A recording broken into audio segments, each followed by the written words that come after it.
세상에 일어나는 각종 사건, 사고와 그 이면의 이야기까지 들여다보는 시간입니다. 이주의 사건, 강력팀 형사 출신 변호사 박성배 변호사와 함께합니다. 어서 오십시오. 안녕하십니까? 네, 자 이주의 사건 첫 번째 사건은 대전에서 전 연인이었던 여성을 흉기로 살해한 장제원의 신상 정보가 공개가 됐는데 지금 이 전반적인 내용이 전 여자친구를 길거리에서 살해를 했는데 범행 이튿날에 피해자 빈소를 또 찾아갔다고 해요. 이게 왜 그랬냐니까 진짜 죽었는지 확인해 보려고 갔다라고 진술했는데 참 악질입니다. 전 연인에 대한 사례가 이렇게 빈번하다 보니까 지금 교제 살인 뭐 이런 수식어까지 붙고 있어요. 이 장제원은 지난달 29일 낮 12시 8분경에 대전 서구 괴정동의 한 거리에서 전 여자친구를 흉기로 살인한 혐의를 받고 있습니다. 네.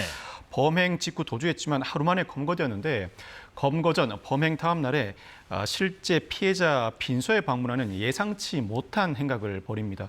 그 이유에 대해서는 여자친구가 실제로 사망했는지 확인해보고 빈소 임장 이후에 발인 소식을 들은 후 현장에서 빠져나온 후 음독을 할 의사였다고 합니다. 실제로 검거 당시에 음독을 한 상태였지만 병원 치료 이후 체포영장이 집행돼 구속영장 발부 상태에서 수사를 받아왔습니다. 일단 경찰은 어제 장제원에 대한 신상 정보를 공개했고 내일 이 사건을 구속 송치하면서 일단락한 수사를 마무리할 예정입니다. 지금 왜 그랬냐니까 오토바이 뭐 리스 명의 문제로 다툼이 있었고 자신을 무시한다고 생각해서 화가 나서 그렇게 살해를 했다라고 밝혔는데 근데 경찰은 이게 욱해서 범행을 저지른 것이 아니라 계획 범죄로 보고 있네요. 그 근거가 뭔가요? 장제원과 피해자의 교제 관계는 이미 지난해 11월에 끝이 났습니다. 네. 그럼에도 불구하고 장제원은 이 피해자에게 계속 연락을 취하고 돈을 보내면서 관계를 이어나가기 위한 노력을 지속합니다. 특히 이 스스로 보증을 서면서 피해자가 오토바이 리스를 할 수 있도록 도와주는데 그럼에도 불구하고 피해자가 연락을 받지 않고 만나주지 않자 자신을 무시한다는 생각에 이르게 됩니다. 결국 살인 범행을 계획하게 되는데 그 명분은 이 리스한 오토바이 명의를 변경하기 위해서 부산에 함께 가자는 것이었습니다.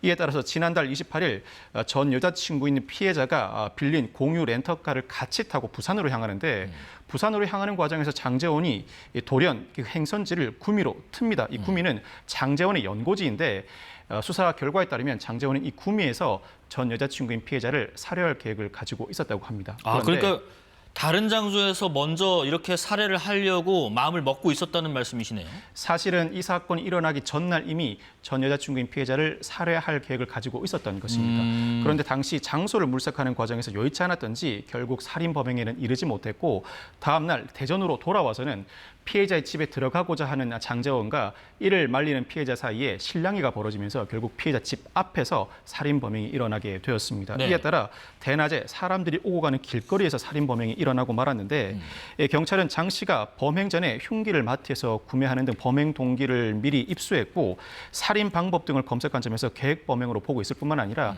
일련의 사건 진행 경과에 비춰보면 계획 범행이 자명합니다.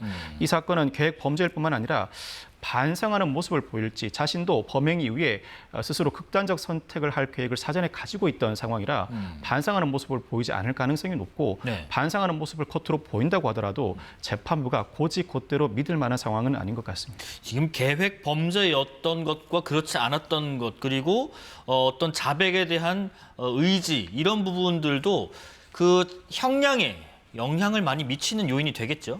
이 사안은 보통 동기 살인 유형인데 예. 보통 동기 살인 유형의 경우에는 최초의 살인 범죄의 경우 통상 징역 15년이 선고됩니다. 그렇지만 이는 욱하는 상황에서 벌어진 살인 범죄이고 계획 범죄인 경우에는 징역 20년 이상 상황에 따라서는 징역 25년 이상도 선고됩니다.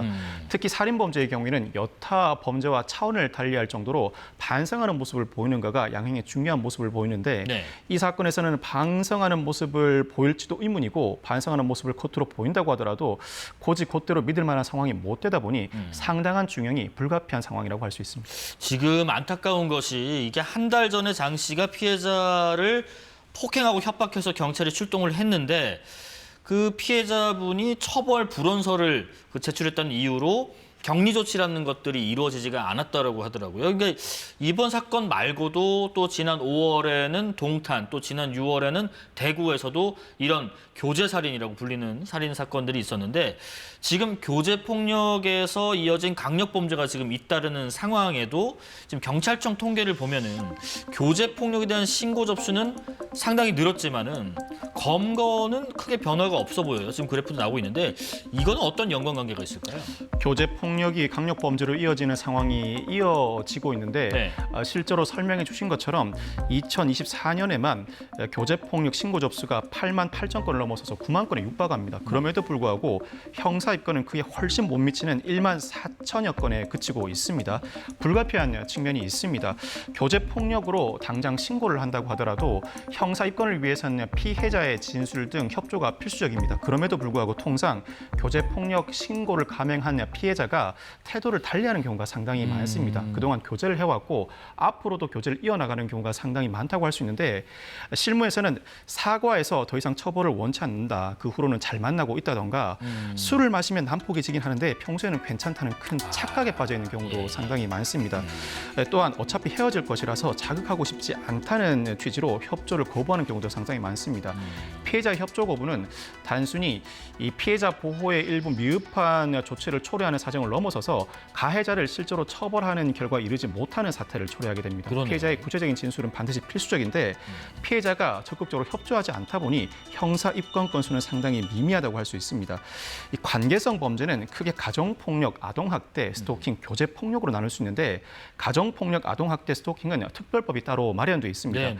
이 관계성 범죄의 특성은 피해가 반복되다 어느 순간 갈등이 폭발하면서 강력 범죄로 이어지고 피해자가 가해자와 상시 대면해야 하는 특수한 상황이라는 것입니다. 이에 따라서 이와 같은 관계성 범죄의 경우에는 긴급 응급 조치라고 해서 사건이 발생했을 때 100m 이내 접근 금지나 전극 통신을 이용한 접근을 막는 긴급 응급 조치를 단행할 수 있습니다. 굳이 영장도 필요치 않습니다. 네네. 물론 사후에 검사의 승인은 받아야 합니다만 이와 같은 현장에서 경찰이 강력한 권한을 행사할 수 있는 것이 관계성 범죄인데 교제폭력은 신고가 이루어진다고 하더라도 이와 같은 긴급 응급 조치를 실행함에도 일부 장애가 발생하고 긴급 응급 조치를 실행한 뒤에도 피해자가 반대해서 긴급 응급 조치를 그대로 유지하지 못하는 문제점도 다수 발생합니다. 예전에 형사 시절에 그 강력팀에 계셨었잖아요. 그럴 때 보면은 말씀하신 관계성 범죄. 문제랄지 교제 폭력 같은 것들 이런 것들이 세뇌를 당한다든가 뭐 가스라이팅 같은 걸 동반해서 한 번이 어렵지. 그 다음부터는 점점 강도도 세지고 또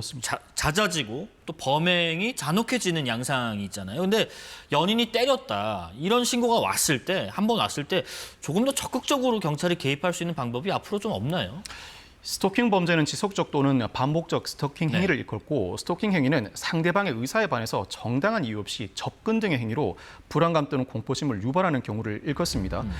현재 교제 폭력과 관련해서는 마땅한 특별법이 없다 보니 스토킹 처벌법을 차용하는 형태로 운영하고 있는데 사실 데이트 중에 갑자기 폭력을 행사하고 이후 교제를 지속하는 상황이라면 스토킹 행위 내지는 스토킹 범죄로 볼 수 있을지 상당한 의문이 제기됩니다. 그렇지만 애매하죠. 네. 경찰이 적극적인 법률 적용을 위해서 이 데이트 중에 갑자기 폭력을 행사하고 이후 교제가 지속된다고 하더라도 적어도 사건 당시에는 의사에 반한 정당한 이유 없는 폭력 행위가 발생하였고 만남 중이라고 하더라도 폭행 목적의 접근을 허용한 바 없다는 취지로 이 스토킹 행위로 다루어서 적극적으로 조기에 긴급 응급 조치에 단행할 의사를 보이고 있습니다. 사실 이 문제는 결국 경찰이 이 교제폭력 처벌법을 마련하기 이전에 피해자 보호에 소홀함이 없도록 하기 위해서 스토킹 처벌법을 차용하는 형태를 띠고 있다고 설명하고 있는데 교제폭력 처벌법이 마련될 필요는 있어 보입니다. 네. 다만 이 교제폭력 처벌법은 외국의 입법례도 마찬가지고 적용 범위가 난제라고 할 수 있습니다. 교제폭력, 즉 교제 관계를 어느 범위로 볼 것인가? 그렇죠. 초반에 어느 정도 두 사람의 관계가 깊어져야 이때부터 교제 관계로 볼 것인가? 또 교제를 지속하다 헤어진 이후 한참 시간이 지난 이후에 폭력이 발생했을 때 이때도 교제 폭력의 범주에 넣을 수 있겠는가? 그렇죠. 교제 폭력의 범주에 넣게 된다면 교제 폭력 처벌법이 적용되고 교제 폭력 처벌법이 적용된다면 영장 없이도 경찰 현장에서 일반적 행동 자유권을 상당히 제한할 수 있게 됩니다. 이와 같은 교제 범위와 관련된 입법 내 이 논의가 상당 부분 지속되어 오고 있는데 주무부처인 경찰도 여러모로 고민하고 있고 국회에서도 관련 논의가 이어지고 있는 상황입니다. 예. 자, 이주의 사건 두 번째 사건입니다. 내 아내가 샤워하는 모습이 대낮에 길가에서 버젓이 보였다.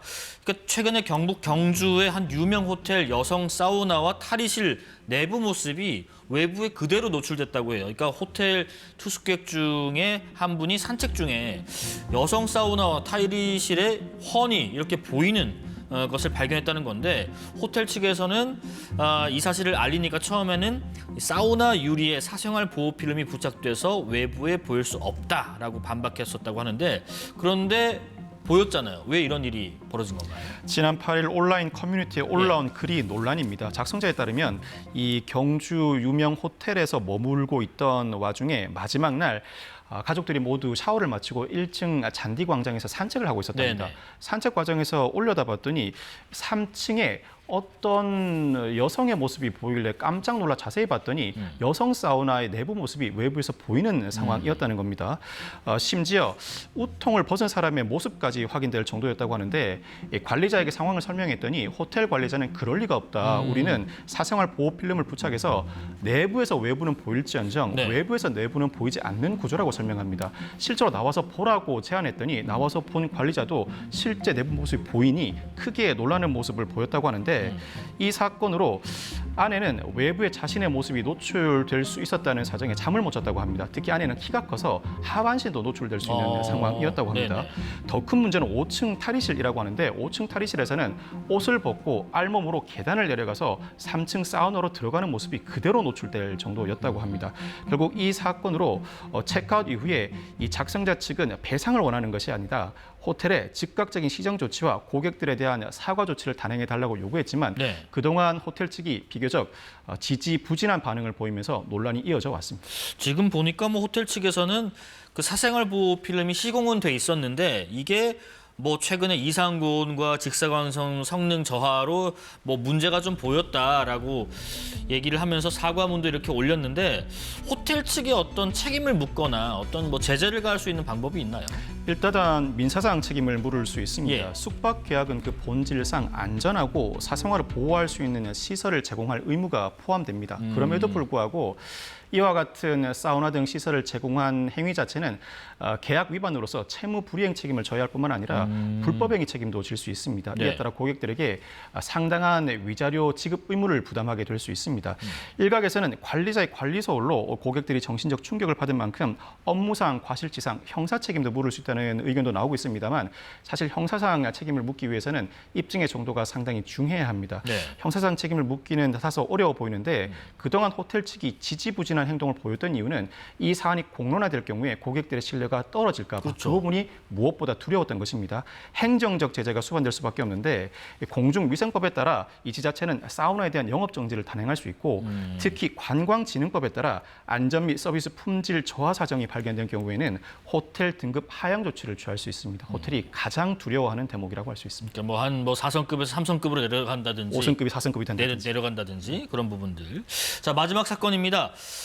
어제 그 경복궁에 있는 광화문 담벼락에 낙서를 또 한 70대, 거의 80대가 다 된 사람인데 붙잡혔어요. 보니까 지금 사진을 보셔서 아시겠지만 문장을 채 다 쓰기도 전에 경찰에 넘겨졌다고 해요. 뭐 대충 보니까 뭐 국민과 세계인에게 드리는 글에서 트럼프 대통령 리을까지 적혔는데 이거 문화재 보호법 위반 아닙니까? 당연히 현행법 위반으로 중한 범죄에 해당합니다. 예. 국가유산청에 따르면 어제 오전 8시 10분경에 경복궁 광화문 석측에 낙서를 하고 있는 70대 남성을 적발해 제지한 이후에 네. 경찰에 인계했다고 합니다. 당시 피의자는 검은색 매직으로 이 낙석에 국민과 세계인에게 드리는 글 트럼프 대통령 정도까지 쓰다 관리자로부터 제지를 당했는데 네. 생각보다 이 낙서의 범위가 상당히 큽니다. 가로 1.7m, 세로 0.3m 이르고 그렇게 특히 커요? 첫 번째 글자 북의 경우에는 성인 손바닥 크기입니다. 이 70대 남성이 이와 같은 행위, 그 이유와 배경은 알려지지 않았는데 이유와 배경을 불문하고 중하는 범죄라고 할 수 있습니다. 이 문화유산법은 국가 지정 문화유산을 손상할 경우에는 3년 이상의 징역에 처하도록 하고 있습니다. 벌금형이 존재하지 않고 법정형의 하한이 3년이라는 것은 매우 중한 범죄라고 할 수 있고 일반 재물 손괴죄와는 차원을 달리한다고 할 수 수 있습니다. 특히 원상 복구가 문제인데 지난 2023년 말 경복궁 국립고궁박물관 스프레이 낙서 당시에도 그렇죠. 원상 복구에 1억 3,100만 원이 소요되었다고 합니다. 그때 기억납니다. 그때 락커로 이렇게 낙서를 해가지고 스프레이. 이거 지운다고 지금 1억 3천? 1억이 넘는 돈이 쓰였는데 지금 또 낙서를 한 거잖아요. 그렇습니다. 근데 그럼에도 그때 불구하고 사건이 제가 기억하기로는 누가 시켜서 맞습니다. 했었는데 이거 이후에 어떻게 된지도 궁금하고요. 당시 2023년 말에 30대 A씨가 자신이 운영하는 불법 사이트 홍보를 위해서 텔레그램을 통해 알게 된 10대 B군 등에게 낙서하면 300만 원을 주겠다고 사주를 합니다. 이 사주를 받은 B군 등이 경복궁 영추문과 국립고궁박물관 주변 쪽문에 스프레이로 낙서를 남깁니다. 결국 청소년들에게 사주한 30대 A씨는 지난해 1심에서 징역 7년을 선고받습니다. 특히 지난달 항소심은 이 문화유산법과 여타 범죄를 병합해서 징역 8년을 선고했습니다. 즉 문화유산법만 떼놓고 본다면 원심의 징역 7년이 그대로 유지되었다고도 평가할 수 있습니다. 뿐만 아니라 직접 낙서를 한 10대 B군의 경우에는 장기 2년, 단기 1년 6월에 실형을 선고받는데 소년에 해당하므로 소년법이 적용돼 실형을 선고하는 경우에도 장, 단기를 나누어 선고해야 합니다. 그렇지만 네. 장, 단기를 나누어 선고한다고 하더라도 이처럼 실형이 선고되는 경우는 흔하지 않습니다. 그만큼 재판부가 이 사안을 중대하게 보고 있다는 의미입니다. 또 이와 같은 범행은 모방 범죄를 낳기도 하는데 실제로 당시 그 다음 날 20대 남성 D씨도 이 낙서를 모방해서 경복궁 영추문 좌측 돌담에 스프레이로 또 다른 글씨를 남겼다가 결국 검거돼 집행유예 선고를 받기도 했습니다. 그러니까 낙서를 직접 하는 사람 당연히 처벌을 받고 낙서를 하라고 이제 사주한 것도 혐의 적용이 된다는 말씀이시죠? 당연히 혐의 예, 적용이 예. 됩니다. 특히 이 사안의 경우에는 낙서를 사주한 인물이 성인이고 낙서 사주의 의도가 상당히 불법적일 뿐만 아니라 오로지 자신의 이익을 위한 측면만 존재할 뿐입니다. 이에 따라서 오히려 사주한 사람에게 중한 형 선고는 불가피했었고 소년의 경우에도 집행유예가 선고되지 않고 실형이 선고된 것 자체가 재판부가 이 사안을 상당히 엄중하게 보고 있고 향후 이와 같은 일이 반복되지 않도록 엄한 처벌은 불가피하다고 판단했다는 의미입니다. 예. 자, 세상에 일어나는 각종 사건, 사고와 그 이면의 이야기까지 들여다보는 시간, 이주의 사건, 강력팀 형사 출신 변호사 박성배 변호사와 함께했습니다. 고맙습니다. 감사합니다.